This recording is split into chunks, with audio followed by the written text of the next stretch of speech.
Tuyinza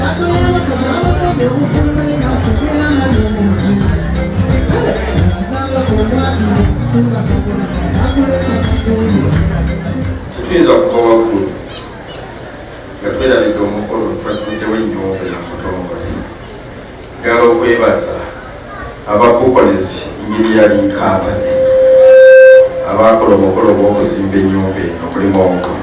Tubeebaza nnyo engineer Kamali managing director Fukonis, tuyanza abamulabako mutugambire twasiima nnyo, twasiimira ddala. Nze nasanze wali abantu nga bagera nti abasajja bazimba ennyumba eripaganya ku ginnaayo ngaalaba nnobyobera mu muvi nga mugenda kusula bulungi era honorable Nakiwala twandibatizaayo bebi nze ndaba ekitiibwa ekijja maaso.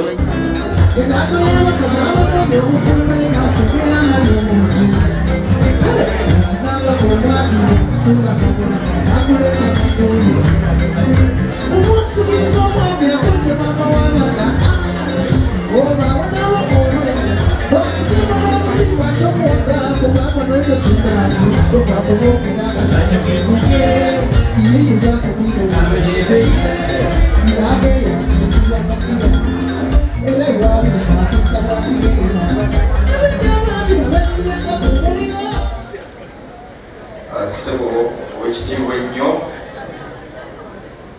binywafu olunaku olwaleero Honorable Vice President Emeritus Honorable Sekandi, ssebo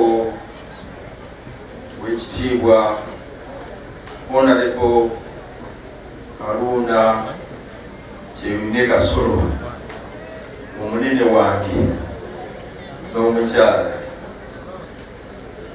nyabo Honorable Amelia Kyambadde, oyo palamenti wagibeeramu ffenna emyaka 10.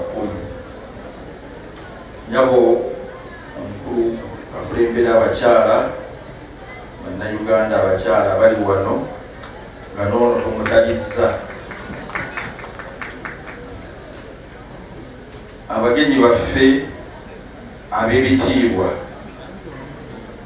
abali wakati mu ffe ku sayidi zonna, abali sayidi eno n'abali sayidi eno, bakadde baffe abatuzaala abanzaalira lunalulungi lwange luno,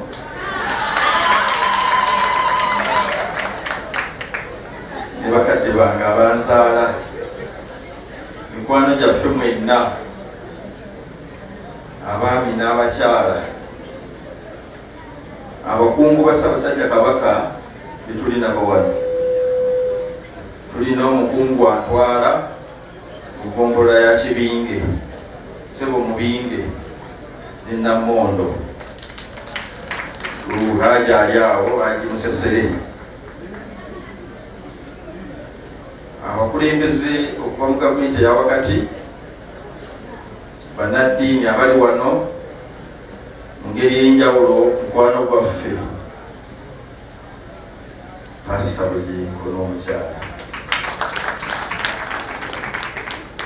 Ekyenjawulo ekiriwo nti ate nze ne Pasita Bugingo tuli ba OP, abamu tebakimanyi. Bannyabo ne bassebo abatwetoolodde okuva okumpi n'ewala, nsanyuse nnyo okubalaba. Kuno olw'ebyafaayo abantu bangi badde babuuza lwaki Mande omuntu n'omuweereza kaadi nange asomako olunaku lwa Mande, n'abuuza lwaki lwa Mande, omukolo lwaki tumukuteekawo lwa mukaaga oba lwa kutaano. Ebyaffe bibadde bulijjo bya njawulo. Okusookera ddala bwe nali nyanjula olwana luwala luno, nze omu ku baasooka okukola okwanjula nga kwa Satade. Abantu baali banjula lwa Sande. Nayanjula omwana muwala ono mu mwaka 1996 naye olunaku lwali lwa Saturday abantu bamanyi nti okwanjula kubeerawo ku Sande ekibiira kya njawulo. Olunaku olwaleero twalonda olunaku lwe twafumbiriganwa lwali lwa 6 naye ng'ennaku z'omwezi Katonda yatuyamba ne zibeera 15 omwezi ogw'omunaana. Akati ate ng'omwana muwala ono yazaalibwa nga 15 omwezi ogw'omunaana. Kakati okuva olwo ne tutandika okujaguza birthday, ne tutandika n'okujaguza anniversary. Mu byenjawulo byonna lwaki olwaleero kyanjawulo? Olwaleero kyanjawulo nti omwana omuwala ono olunaku olwaleero amasanda agabaddemu okumala emyaka 25 ng'alabirira olwana lulenzi Nakiwala. Era ekyenjawulo ky'olunaku olwaleero yazaalibwa nga 15 omwezi ogw'omunaana 1972. Kati gwakitegedde kuba mu ngalo lwaki lwaleero wamu kalikyuleeta ebiri sigadde ndowooza ojja kuba obitegedde awezezza 18. Ekyenjawulo kyafunye olwaleero. Kakati yenteekateeka eyo gye tuteeseteese lwaleero. Congratulations. Webale kundabirira. Njagala okwebaza mwenna. Si kyangu omuntu kuwa kaseera naddala olunaku olukola n'avaayo n'ajja n'akubeererawo. Lwaki tumanyi tuyinza okufuna abantu abangi bwe bati, naye Mukama atuwadde ekyenjawulo, tusaanidde okumwebaza. Bino bimulaba si byangu kutuukako, era abantu bangi abali wano ojja kusanga nga beesunaasunako mu ngeri y'enjawulo. Abantu batono nnyo abadde ne bakyala baabwe babeera nabo emyaka 25 nandisitoomu. Ffe Mukama Katonda yakuwa ekisa kye, ffenna twasoma mu biseera byennyini nga yunivasite bagiyita yunivasite, yali emu Makerere yunivasite. Munnange ono yansangayo nayingira Makerere University mu 1990. Nakolera course kuleta Bachelor of Arts, Social Work and Social Administration. Mbala y'emyaka 3. Yajja mwaka gwa 92. Nange ninda bw'oluwala olugiragira bwezi ningamba musajja ate n'ava ntya mu university ate ntandika okunoonya abantu abali mu obwino. Ngamba kanginde na luno era kwebulole mulaba. Njagala okwebaza mu ngeri y'enjawulo olunaku luno mukyala wange Assumpta Naalongo Mwera, sibakuba kulabi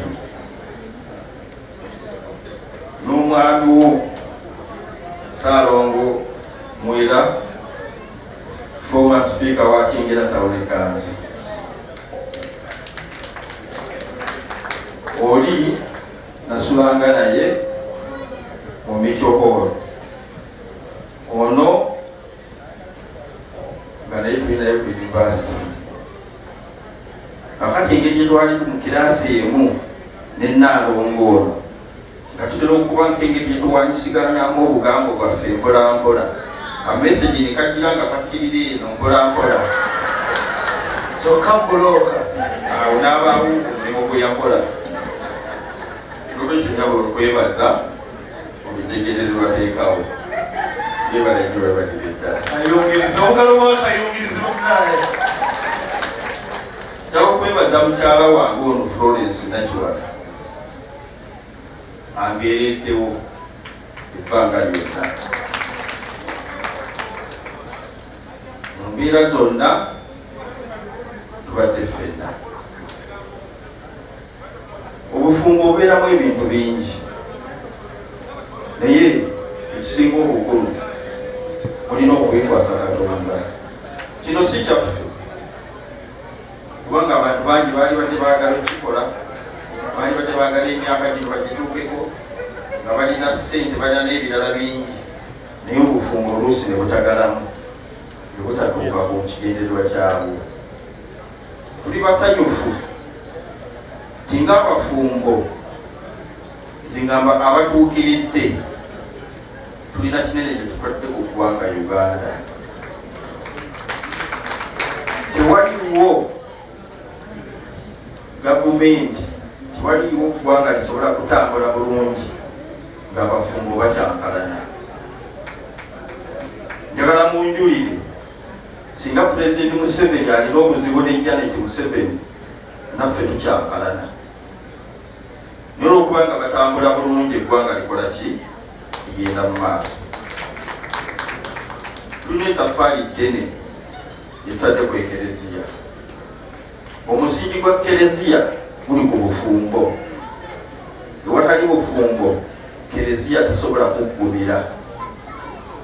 Era ndowooza mwaka Kereziya bw'eba emaliriza omwaka, wabaawo ebijaguzo bingi, n'eripooti ezikolebwa, otiga okukuba lipooti ogasse abafumbo bameka.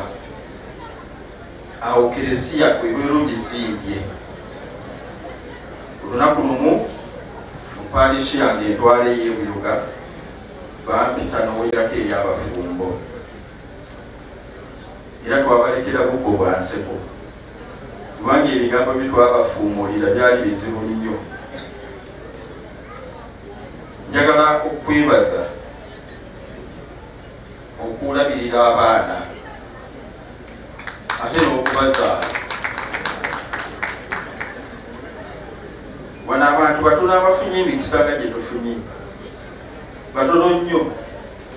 Ekisooka kino mukiraba emyaka 25, buli muntu akimanyi. Ekyokubiri, tulina ezzadde ly'abaana 5, tekuliiko omulema, tebaliikaliko bulemu. Abaana bonna balamu bulungi, ate tulina ezzadde nga tulina abaana abawala, tulina n'abaana abalenzi. Ekyo Mukama tumukimuweerako engalo. Waliwo ayagala abalenzi nga tabafuna, waliwo ayagala abawala nga tabafuna, waliwo ata ssente nga nnyingi nnyo naye ng'abaana sibatuukirivu, ng'omwana tasobola nakumulaga mu bantu. Kati waki Mukama tumwebaza obufumbo buno bw'emyaka 25? Ekyo kyanjawulo. Mukama yatuwa kubeera abantu abakozi. Ffenna tuli bakozi. Ebbanga lyonna mu kikwano gwange ono bwe nabeerera naye okuviira ddala nga nakava ku yunivasite nakati tayinza gaa nti omusajja tusi mukozi, nyaka abankooko obujulizi bangi. Njagala mbanjuliriyo mikwano gyange Dokita Godfrey Lusiba Ssebaggala, tukako wakulabira omukyala omukulu oyo yabeeranga boosi wange nga nkyakola ku Union Export Services. Muzikirize mbanjulire omukwano gwange era twakolanga naye ku Union Export Service, mukyala Dorcas Lubega. Amannya gange nze Nsuuga Mustafa, nkola ne Alihira Holdings. Eno biodigester era emigaso gyayo egigirimu gyagenda ofuna. Ekisooka tagenda keera lunaku agambe nti bannange septic yajjudde nti nno ajja aleeta ekimotoka ate kimuggyako ssente ng'olwedde yagizimba. So biodigester tegenda keera ku makya nti ejjudde. So nawe nkityo ogwo mugaso gwe gusinga kubanga eri gundi yaffe twagikolanga naye ate era still ng'ejja n'ekulya lwa nsonga nti ebeera etuuka n'ejjula, so etuuka ng'esigala ekulya wadde ng'ate wagiteekamu ssenteyo nnyingi.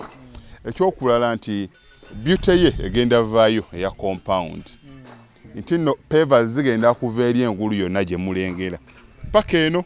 Amazzi era gagenda draininga gano ag'enkuba nga gagenda mu kaala akali ebbali awo, nti nno beauty y'olujja egenda vaayo bulungi nnyo. Newe manjagala simbawo muddo kisoboka.